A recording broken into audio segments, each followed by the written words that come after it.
So, a few days ago, I was watching a video from Matt Parker of StandUpMaths, and he was talking about his mega favourite number. His favourite number greater than 1,000,000. The Mega Favourite Numbers project is a project where loads of maths and science YouTubers are talking about their favourite numbers greater than 1,000,000. Because everyone has a favourite number that's small, like 4 or 7, or anyone who's a nerd about Hitchhiker's Guide to the Galaxy, 42. But numbers greater than 1,000,000 don't really get that much love, and I think that's wrong. So I'm going to join in with the Mega Favourite Numbers project and talk about my mega favourite number. Also, apologies for the mess and the sort of shaky camera. My tripod's packed up. I'm moving back to uni soon, so yeah. Anyway, let's get on with the video. Okay, so my mega favourite number is 149,597,870,700. And you might be wondering, that's quite a specific number, why is it that? And the reason for that is that when you express that number in metres, you get the astronomical unit, which is the measuring stick of the universe for astronomers. An astronomical unit is defined as the distance between the Earth and the Sun. Roughly speaking, it used to be defined as the average between the aphelion distance and the perihelion distance of the Earth, which is the furthest and closest it is from the Sun during its orbit.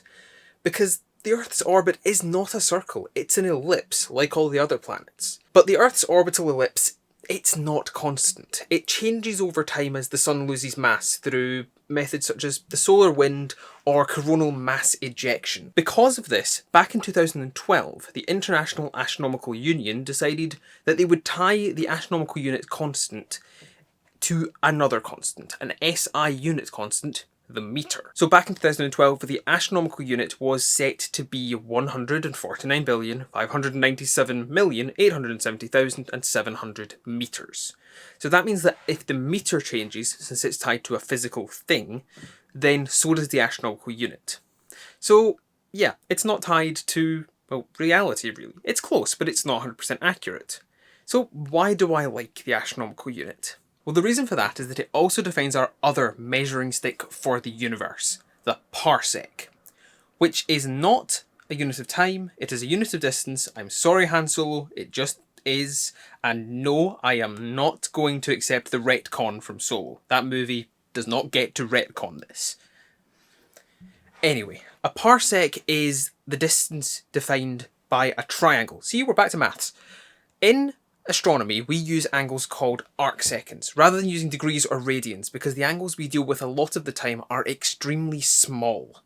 Now, 1 arcsecond is 1/3600th of a degree, and when you put an arcsecond into a right-angled triangle, where the opposite side is the astronomical unit, then the adjacent side becomes the parsec, roughly 3.6 light years. It's the measurement that we use for talking about distances to stars, and then in megaparsecs, the distance to galaxies. So the astronomical unit is a brilliant number for defining other distances in the universe, in numbers that are more useful for us. Now, I'm sure you're wondering why I love this unit so much when we don't really use it when talking to the public.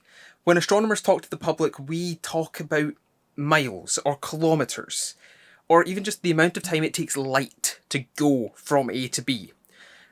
Well, the reason that we do this is because, well, astronomical units and parsecs don't really mean a lot to many people.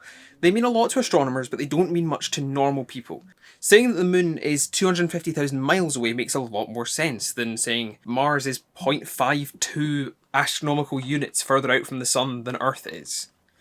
So, yes, we don't use it all the time. It's not 100% accurate. In fact, it may be defined by a number as simple as 1. But 149,597,870,700 is my mega favourite number. If you've enjoyed this video about my mega favourite number, then make sure you check out the mega favourite numbers playlist over here. All the videos are science nerds like me talking about their favourite numbers over 1,000,000. Make sure to drop a like on this video, subscribe for more science videos like this one, maybe with more of me holding the camera, maybe I'll just put it back on the tripod, who knows. I'm going back to university soon, so there'll be more university content, and more physics and astronomy like I normally do. And if you have any questions or topics you'd like me to cover in future videos, leave them in the comment section below. Until then, I've been Thomas, you've been watching Inversion Science, and I'll see you in the next video.